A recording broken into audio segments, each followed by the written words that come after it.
بزرگان ملت، برادران اسلام، آج کے نشست میں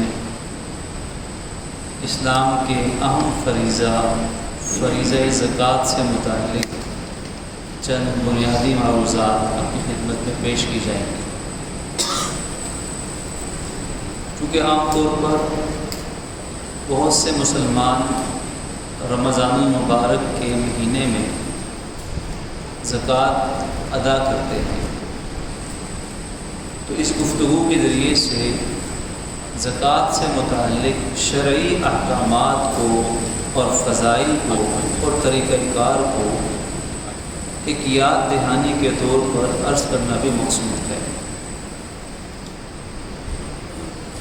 ہم جانتے ہیں کہ زکوٰۃ عربی زبان کا لفظ جس کے معنی پاک کرنا یا بڑھنا۔ جب ایک انسان زکوٰۃ ادا کرتا ہے تو زکوٰۃ ادا کرنے سے اس کا دل، اس کا ایمان، اس کی روح پاک ہوتی ہے دنیا کی لالچ سے، گناہوں سے، کیونکہ دنیا کی لالچ اور گناہ یہ ناپاکی ہیں۔ اسی لیے علماء نے لکھا کہ قرآن مجید میں اللہ رب العزت نے ان گناہوں کو ناپاک قرار دیا، اور گناہوں کی وجہ سے ان لوگوں کو بھی ناپاک کہا گیا کہ جو سب سے بڑے گناہ یعنی شرک کا ارتکاب کرتے ہیں۔ ان المشرکون نجس، تو گناہوں کی جو ناپاکی ہے، نجاست ہے، اس کو پاک کرنے کا ایک طریقہ اور اہم طریقہ وہ زکوٰۃ ادا کرنا ہے کہ دنیا کی لالچ، گناہ۔ دوسرے مقام پر فرمایا کہ یغفر لکم، اگر تم اللہ کو اچھی طرح قرض دو جیسے کہ قرض دینے کا حق ہے تو وہ تمہاری بخشش کر دے گا، یعنی تمہارے گناہوں کو معاف کر دے گا۔ تو زکوٰۃ ادا کرنے سے گناہ معاف ہوتے ہیں، انسان کی روح پاک ہوتی ہے، اور پھر اس کا مال بھی پاک ہوتا ہے۔ مال و دولت کیسے پاک ہوگا؟ وہ پاک ہوگا نقصان سے۔ وہ مال و دولت ضائع ہونے سے، چوری ہونے سے، خسارے سے، بربادی سے، حادثات سے، بے برکتی سے وہ پاک ہو جائے گا، کیونکہ اس مال و دولت کی زکوٰۃ کو اوصاف الناس بھی کہا گیا ہے کہ مال کی میل کچیل۔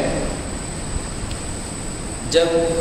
ایک میل کچیل کسی چیز کے اندر رہے، گرد دست اس چیز میں رہے، تو چاہے وہ کوئی مشین ہو، چاہے وہ کوئی کپڑا ہو، وہ میل کچیل آہستہ آہستہ اس چیز کو خراب کرنا شروع کر دے گی۔ اسی لیے چیزوں کو سروس کروایا جاتا ہے، چیزوں کی ٹیوننگ کروائی جاتی ہے، تاکہ وہ مشین، وہ کپڑا، وہ چیز صحیح طور پر چلتی رہے، اس کی کارکردگی ٹھیک رہے، اس کی عمر لمبی ہو۔ بالکل اسی طریقے سے زکوٰۃ دینے سے انسان کا مال و دولت نقصان سے، دیگر نقصانات سے پاک ہو جاتا ہے۔ پھر زکوٰۃ کے معنی بڑھنا بھی ہیں، تو زکوٰۃ دینے سے ایمان بھی بڑھتا ہے، ثواب بھی بڑھتا ہے، اور رزق بھی بڑھتا ہے۔ رزق کے اندر برکت پیدا کی جاتی ہے۔ رزق کو اللہ رب العزت ظاہری اور باطنی دونوں طور پر بڑھا دیتے ہیں۔ تو زکوٰۃ بابرکت اور پاکیزہ بنانے والی چیز ہے۔ اسی لیے پہلی اسلامی سلطنت کے قیام کے بعد اللہ عز و جل عظیم خالق اور مالک نے اپنے حبیب علیہ السلام کو جو حکم دیا وہ یہی تھا کہ خذ من اموالہم صدقہ، کہ آپ ان کے مال و دولت سے صدقہ وصول کیجئے، صدقہ جمع کیجئے، یا صدقے سے مراد خاص طور پہ زکوٰۃ ادا کرنا ہے۔ قرآن مجید میں زکوٰۃ کے مختلف نام دیے گئے ہیں، کہیں صدقہ کہا گیا، کہیں صدقات کہا گیا، کہیں زکوٰۃ کہا گیا، کہیں حق معلوم کہا گیا، وفی اموالہم حق معلوم، کہ ان اہل ایمان کے مال و دولت میں مخصوص حق ہے، حق معلوم کہا گیا۔ مختلف نام زکوٰۃ کے قرآن مجید میں ملتے ہیں۔ تو ان کے مال و دولت سے صدقہ یعنی زکوٰۃ وصول کیجیے۔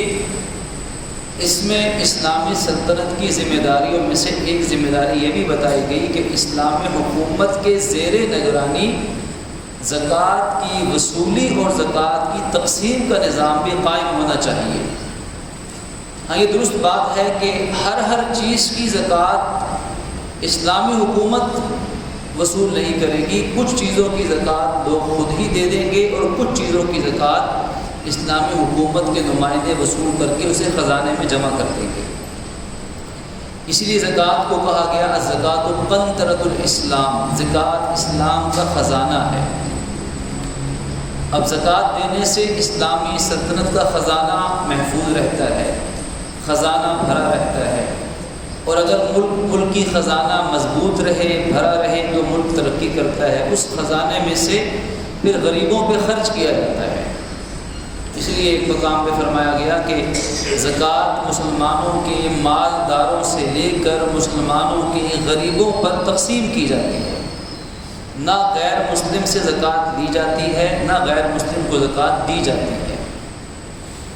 تو اسلامی حکومت کا یہ اہم حصہ ہے جس سے اسلامی فنڈ جنریٹ ہو سکتا ہے، وہ زکوٰۃ، اور پھر آگے اس کے مصارف بھی بیان کیے گئے، اس لیے کہ زکوٰۃ ادا کرنے کی شرائط ہیں کہ زکوٰۃ کس کو لگتی ہے، کس کو نہیں لگتی۔ زکوٰۃ کا روپیہ پیسہ وہ عام مال و دولت کی طرح نہیں ہے، عام حکومت ٹیکس اکٹھے کرتی ہے، تو زکوٰۃ کوئی مالی ٹیکس نہیں ہے، مالی تاوان نہیں ہے۔ زکوٰۃ کا مقام ایک عبادت کا ہے، مذہبی اور دینی فریضے کا ہے۔ زکوٰۃ اور ٹیکس میں زمین آسمان کا فرق ہے۔ زکوٰۃ اللہ رسول کی طرف سے فرض کی گئی ہے، جبکہ ٹیکس حکومت کی طرف سے عائد کیا جاتا ہے۔ زکوٰۃ کی شرح اللہ رسول کی طرف سے 2.5% 2.5 یعنی 40واں حصہ فرض کی گئی ہے کہ کل مال کا 2.5% زکوٰۃ کے طور پر دیا جاتا ہے، جبکہ ٹیکس کی شرح وہ اللہ رسول کی طرف سے نہیں، وہ تو حکومتیں، ادارے اور افراد اپنی مرضی سے کرتے ہیں، جس چیز پر چاہیں 10% لگا دیں، جس چیز پر چاہیں 200% لگا دیں، جس چیز پر چاہیں 1000% ٹیکس لگا دیں، ان کی مرضی۔ لیکن زکوٰۃ صرف 2.5% اللہ اور اس کے رسول کی طرف سے فرض کی گئی۔ پھر زکوٰۃ فرض ہوتی ہے سال میں صرف ایک مرتبہ، وہ بھی شرائط کے ساتھ، لیکن ٹیکس تو ہر سال، ہر مہینہ، ہر دن، ہر گھڑی، ہر سیکنڈ میں ٹیکس نچوڑا جاتا ہے، لیا جاتا ہے۔ اور پھر زکوٰۃ ہر مسلمان پہ فرض نہیں ہے دینا، اس کی مخصوص شرائط ہیں کہ جو شخص صاحب نصاب مسلمان ہو، صاحب نصاب کا مطلب کہ اس کے پاس اموال زکوٰۃ، وہ سونا، چاندی، نقد رقم اور سامان تجارت، سونا چاندی چاہے وہ اپنے استعمال کے لیے ہو، چاہے وہ بیچنے کے لیے ہو، جب وہ نصاب تک پہنچے۔ اسی طرح روپیہ پیسہ،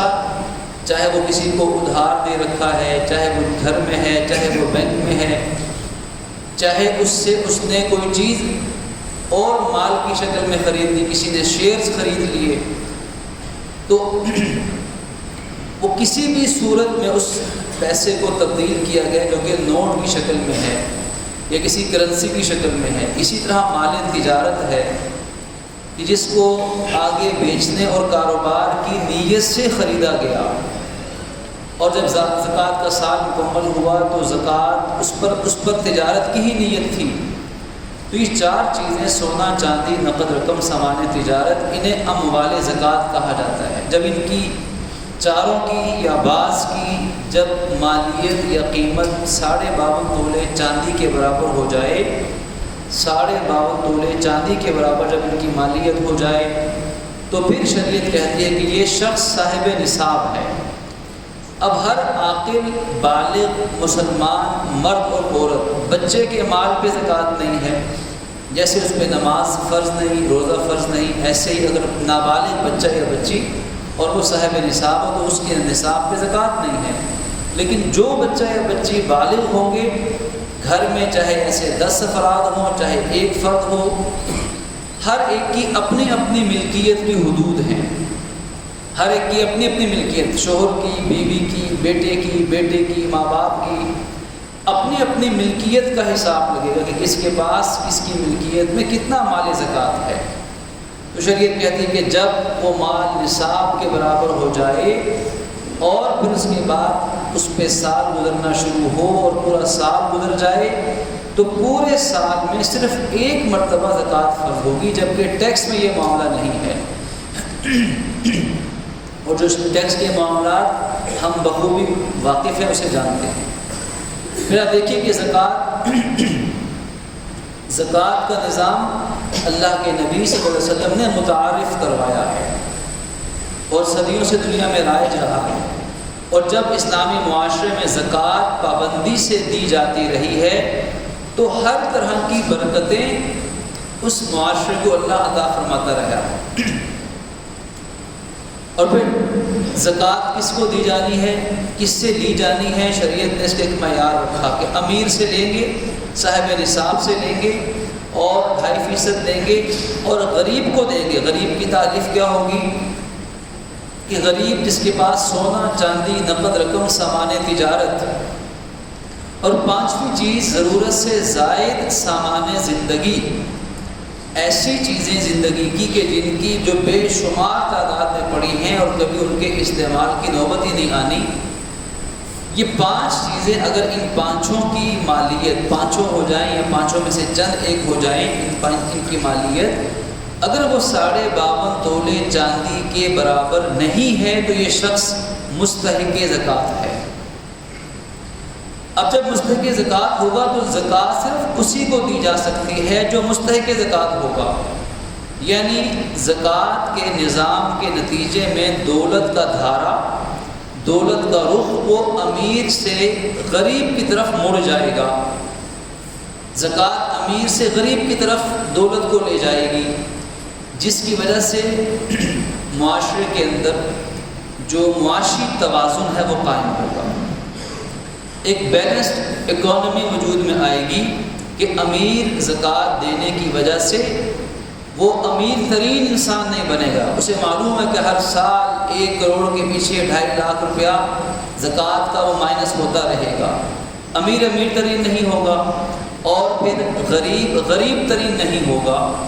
غریب کو ہر سال زکوٰۃ ملتی رہے گی، اس کی غربت اسے انسانی زندگی کی رمق ضرور عطا کرے گی۔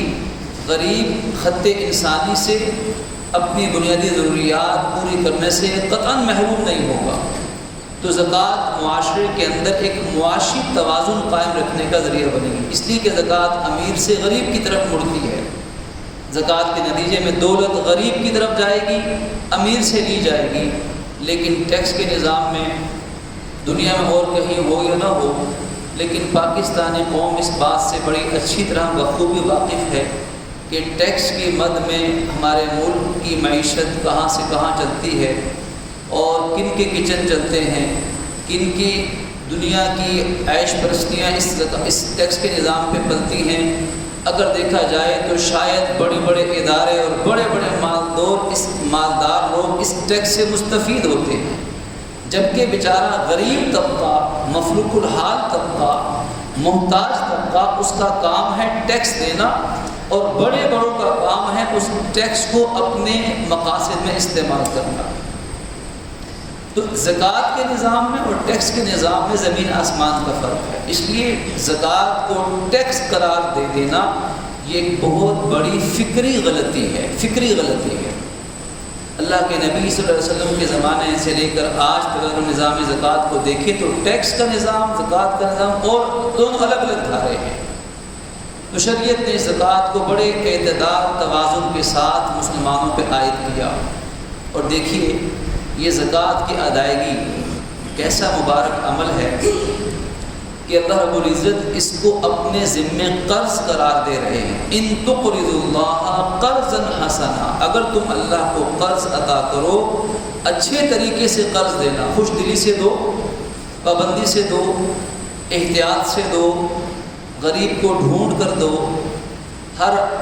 آنے جانے، ہر مانگنے والا مستحق نہیں ہوتا، تو وہ تو کوئی بھی کہہ سکتا ہے، جس نے مانگنے کو پیشہ بنا دی وہ بھی کہہ سکتا ہے کہ میں مستحق ہوں۔ اس لیے لوگوں کی باتوں پر مت جاؤ، تحقیق کرو۔ غریب کو جس کا یہ حق ہے اسے ڈھونڈو، اپنی استطاعت کے مطابق اس کی تحقیق کرو، اور اس غریب کو اگر تم یہ قرض، یہ زکوٰۃ دے دو گے تو یہ سمجھو کہ تم نے جتنا زکوٰۃ کا پیسہ یا زکوٰۃ کی چیز اس کو دی ہے، یہ تم نے اللہ کو قرض دے دیا ہے، یہ اللہ کے ذمے قرض۔ اب حالانکہ قرض تو وہ ہوتا ہے جو انسان اپنی ملکیت میں کسی کو دیتا ہے، اپنی جیب سے کسی کو دیا تو وہ قرض ہے۔ اللہ کو قرض کون دے سکتا ہے؟ جو یہودیوں نے بدتمیزی کی تھی، کہا کہ دیکھو یہ اسلام مسلمان کیا صدقہ خیرات اور زکوٰۃ کی بات کرتے ہیں، اللہ فقیر ہے، اللہ فقیر ہے جو اللہ کے نام پر دیتے ہیں، ہم غنی، ہم مالدار، اللہ فقیر۔ تو خالق نے اس کا جواب دیا کہ یاد رکھو اللہ غنی، کائنات میں غنی اور مالدار اور بادشاہ صرف اللہ ہے، وَأَنْتُمُ الْفُقَرَاء، اور یاد رکھو تم دنیا میں جتنے لوگ ہو سب فقیر ہو، سب اس داتا کے مانگتے ہو، وہ کسی سے مانگ کے نہیں دیتا، اپنے پاس سے دیتا ہے، اور تم جو کسی کو دیتے ہو تم اس کا دیا ہوا دیتے ہو۔ مما رزقناہم، 20ویں مرتبہ قرآن نے کہا کہ اس میں سے خرچ کرو جو ہم نے تمہیں دیا ہے، یعنی اللہ کے دیے ہوئے میں سے دے رہا ہے، تو اس کا اپنا تو ہے نہیں۔ جب اللہ کے دیے ہوئے میں سے اللہ کے نام پر زکوٰۃ دی ہے تو پھر قرض کیسا؟ پھر تو یہ تو خود مقروض ہے اللہ کا، خود منگتا اور بھکاری ہے اللہ کا۔ تو محدثین فرماتے ہیں علماء کہ یہاں اللہ نے فرمایا کہ اگر تم نے کسی کو زکوٰۃ تم قرض دو تو تم نے سمجھو تم نے اللہ کو قرض دے دیا، یہ اللہ رب العزت بطور احسان کے اپنے ذمے قرض قرار دے رہا ہے کہ وہ رحمان ہے اور وہ قدردان ہے، اس لیے وہ تمہاری اس کمائی کو جو تم نے اللہ کے نام پر دے دی مستحق کو زکوٰۃ کی صورت میں، وہ اللہ نے اپنے ذمے قرض کے طور پر لے لی، اور پھر اللہ کیا کرے گا؟ یضاعف لکم، اس میں اللہ تمہارے لیے برکت پیدا کر دے گا، اس کے خزانوں میں وہ مال بڑھتا چلا جائے گا، دنیا میں بھی وہ دے دے گا کچھ نہ کچھ کئی گنا بڑھا کر، اصل تو آخرت میں ملنے والا ہے۔ نبی اکرم صلی اللہ علیہ وسلم نے شب معراج کے موقع پر ایک جماعت کو دیکھا کہ جو بیج ڈالتے ہیں اور بہت جلدی کھیتی اگاتی ہے، بہت جلدی کھیت اور پھلدار اور پھول اور کھیت کھلیان، پھر وہ فصل کاٹتے ہیں بڑی تازہ جلدی اگنے والی، اور پھر دوبارہ فصل نکل آتی ہے، یعنی ان کی یہ فصل اور ان کی یہ زراعت اور ان کی یہ کھیتی باڑی بڑی بار آور ہے اور بہت زیادہ ثمرہ اور پھل اس سے مل رہا ہے۔ تو بتایا گیا اس کا مفہوم یہ ہے کہ یہ وہ لوگ ہیں جو اپنے مالوں میں سے زکوٰۃ ادا کرتے ہیں، جیسے یہ کھیتی بار بار بڑھے گی برکت والی ہوگی، اسی طرح ان کا مال بھی برکت والا ہوتا چلا جائے گا۔ تو زکوٰۃ پہ رب العزت نے یہ وعدہ کیا، یہ اعلان فرمایا کہ حفاظت کا وعدہ تو اپنی جگہ پر ہے، لیکن برکت کا وعدہ، اجر و اجر عظیم کا وعدہ کہ روز قیامت پروردگار عالم ایسے خوش نصیبوں کو بلائے گا اور ان کو بلا کر ان کی مہمان نوازی کر کے ان کو جنت کے بیچوں بیچ باغات میں داخل فرما دے گا، اور کہا رہے کہ دیکھو یہ مال و دولت کا ثمرہ ہے جو تم دنیا میں اللہ کے نام پر مستحقین کو ادا کر دیتے تھے۔ ورنہ اگر انسان بخیل اور کنجوس ہو جائے اور اس کے ذہن میں یہ شیطانی وسوسہ بیٹھ جائے کہ اللہ کے نام پر دوں گا تو مال کم ہو جائے گا، مہنگائی کا دور ہے، فلاں مسئلہ ہے، معیشت زبوں حال ہے، تو اس وسوسے کی وجہ سے اگر خدا نخواستہ وہ بخیلی اور کنجوسی کی طرف آ جائے گا، تو قرآن کہتا ہے کہ اسی مال و دولت کو جس کی وہ زکوٰۃ نہیں دیتے تھے، قرآن کہتا ہے، قرآن کا فیصلہ ہے کہ اللہ رب العزت کے حکم پر فرشتے اسی مال و دولت کو جہنم کی آگ میں دہکائیں گے،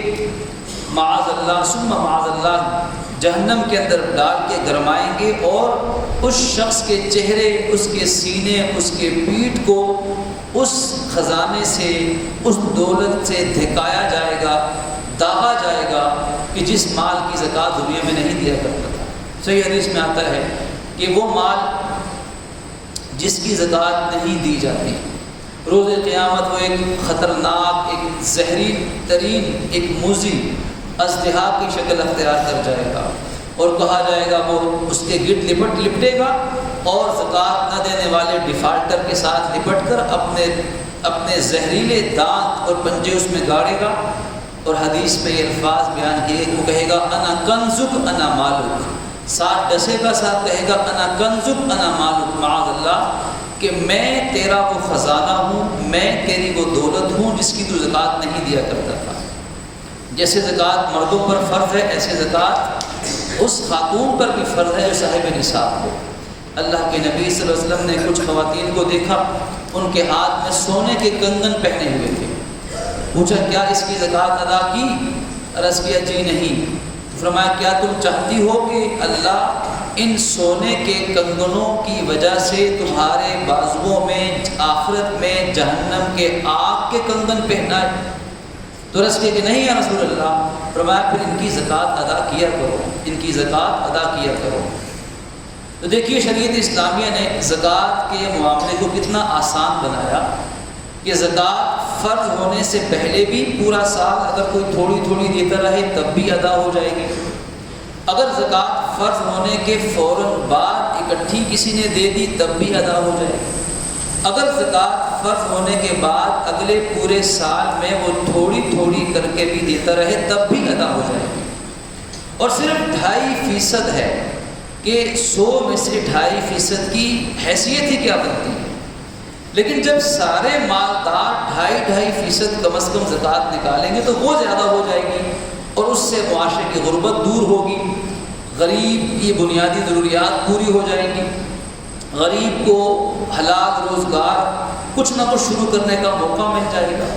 اور اگر اپنے رشتہ داروں میں موجود غریبوں اور مستحقین میں خرچ کی جائے گی تو ان کی عزت نفس محفوظ ہو جائے گی، خاندانی تعلقات میں رشتہ داریوں میں بہتری آ جائے گی، اگر اپنے ہمسایوں میں مستحق کوئی ہو اگر ان کو دی جائے گی تو ہمسائیگی کے ساتھ حسن سلوک کی وجہ سے تکمیل ایمان کا فائدہ الگ ہو جائے گا۔ اور اس کی مثال یوں ہے کہ جیسے انسانی جسم کے اندر خون دوڑ رہا ہے اور دل کا کام ہے اس خون کو آگے پمپ کرتا رہنا، آگے خون کو پہنچاتے رہنا، اب دل خون لیتا بھی ہے، خون چھوڑتا بھی، آگے پہنچاتا بھی ہے، اگر یہ خون دل کے اندر جمع ہونا شروع ہو جائے تو دل کی تباہی کا اور دل کی موت کا سبب بنتا ہے، لیکن اگر وہ خون آگے منتقل ہوتا رہے تو زندگی کا سبب بنتا ہے۔ بالکل اسی طریقے سے اگر ایک انسان مال و دولت صاحب نصاب مالدار آدمی وہ اگر دولت کو اپنے پاس سمیٹ کر اور جمع کر کے بیٹھ جائے اور اس کو آگے خرچ نہ کرے زکوٰۃ کی صورت میں تو یہ اس کی ایمانی اور اخلاقی موت کا سبب بن جائے گا، لیکن اگر وہ مال آگے نکلتا رہے گا تو اس کی چاہے جسمانی صحت ہو، ذہنی صحت ہو، ایمانی صحت ہو اور چاہے معاشی صحت ہو، یہ اس صحت مندی کا ذریعہ بن جائے گا۔ اللہ رب العزت نے بڑی وعید فرمایا کہ وہ لوگ والذین یکنزون الذهب والفضة، جو لوگ سونا چاندی گاڑ کے رکھ دیتے ہیں، ولا ينفقون فی سبیل اللہ، اسے اللہ کی راہ میں خرچ نہیں کرتے، فبشرهم بعذاب علیم، انہیں دردناک عذاب کی بشارت سنا دو۔ یہ بشارت کا لفظ، خوشخبری کا لفظ، یہ توبیخ اور زجر کے لیے ہے، ڈانٹ کے لیے ہے۔ جیسے ایک نالائق طالب علم پورا سال نہ پڑھے، پیپر دے، امتحان میں فیل ہو جائے، اب کہا جائے کہ دیکھو کیا تمہارا شاندار رزلٹ آیا ہے، اب اس کو ڈانٹنے کے لیے ڈانٹ کے طور پہ کہا جائے کہ دیکھو تم نے بڑی محنت کی تھی اور تم امتحان میں بڑی محنت کر کے فیل ہو گئی، یہ ڈانٹ کے لیے ہے۔ تو اللہ رب العزت نے ڈانٹ کے فرمایا کہ ان کو اب عذاب دردناک کی بشارت سنا دو۔ اس لیے اپنے اپنے مال و دولت کے حوالے سے ہمیں اب اس کا حساب لینا، اس کا حساب کرنا ہے۔ اور علماء نے بیان کیا آج کتنے مسلمان ایسے جن کو زکوٰۃ ان پہ فرض ہے لیکن زکوٰۃ کے مسائل کا علم نہیں ہے۔ جس طریقے سے اگر زکوٰۃ فرض ہو جائے تو علماء نے لکھا ہے کہ جیسے نماز فرض ہوگی تو نماز کے احکامات سیکھنا بھی فرض ہو جائے گا، اگر کسی پہ حج فرض ہو گیا تو حج کے احکامات سیکھنا بھی فرض ہو جائے گا۔ رمضان آتا ہے، رمضان کے روزے شروع ہو رہے ہیں تو رمضان سے پہلے رمضان کے مسائل احکامات سیکھنا فرض ہو جائے گا۔ جس نے شادی بیاہ کر لی، نکاح کر لیا، اب مرد و عورت پر نکاح کے، طلاق کے مسائل احکامات سیکھنا فرض ہو جائے گا۔ اگر کوئی انسان رزق حلال کمانے میں لگ جاتا ہے تو اس پر فرض ہے کہ رزق حلال سے متعلق جو شریعت کے حلال و حرام کے مسائل اور احکامات ہیں ان تعلیمات کو حاصل کرے۔ بالکل اسی طریقے سے صرف اپنی اولادوں کو یا خود کو دولت کمانے کے لیے وقف کر دینا کافی نہیں ہے۔ صرف دولت کما لینا کمال نہیں ہے، بلکہ اصل کمال تو یہ ہے کہ جب انسان کو اللہ 4 پیسے عطا کرے تو وہ اس میں سے زکوٰۃ اس کے بندوں پہ خرچ کرے اور پھر زکوٰۃ کے مسائل سیکھ کر خرچ کرے۔ اگر ہم اختصار سے زکوٰۃ کے احکامات پہ سوال اٹھائیں اور ان کے جوابات آئندہ نشست میں اگر پیش کریں تو پہلا بنیادی سوال یہ اٹھتا ہے کہ زکوٰۃ کس مسلمان پر فرض ہے، کن چیزوں پر فرض ہے، کتنے فیصد فرض ہے، کب فرض ہوگی، زکوٰۃ دینی کیسے ہے، زکوٰۃ کی نیت کیسے ہے، طریقہ کار کیا ہے، زکوٰۃ کے طور پر کیا کیا چیز دی جا سکتی ہے، کن کو زکوٰۃ دے سکتے ہیں، کن کو نہیں دے سکتے ہیں۔ یہ تو وہ عام بنیادی سوالات ہیں جو زکوٰۃ سے متعلق ہر مسلمان کو خاص طور پر مالدار کے علم میں ہونے چاہیے، ان کا سیکھنا فرض ہے۔ اور پھر زکوٰۃ سے متعلق جدید مسائل بھی ہیں۔ ایک آدمی تاجر، تجارت پیشہ اور اس کا کاروبار اربوں خربوں میں پھیلا ہوا ہے، اب اس کی تمام ان چیزوں پر جو اموال زکوٰۃ ہیں ان میں سے زکوٰۃ کس چیز پر کیسے فرض ہوگی، یہ تفصیلی احکامات و مسائل ہیں جو تفصیل طلب ہیں۔ اللہ رب العزت اپنی رحمت سے ہمیں دین کے احکامات کے مطابق فریضہ زکوٰۃ کو ادا کرنے اور دنیا و آخرت میں اس کی برکات، اس کے فوائد و ثمرات سمیٹنے کی توفیق عطا فرمائے۔ وآخر دعوانا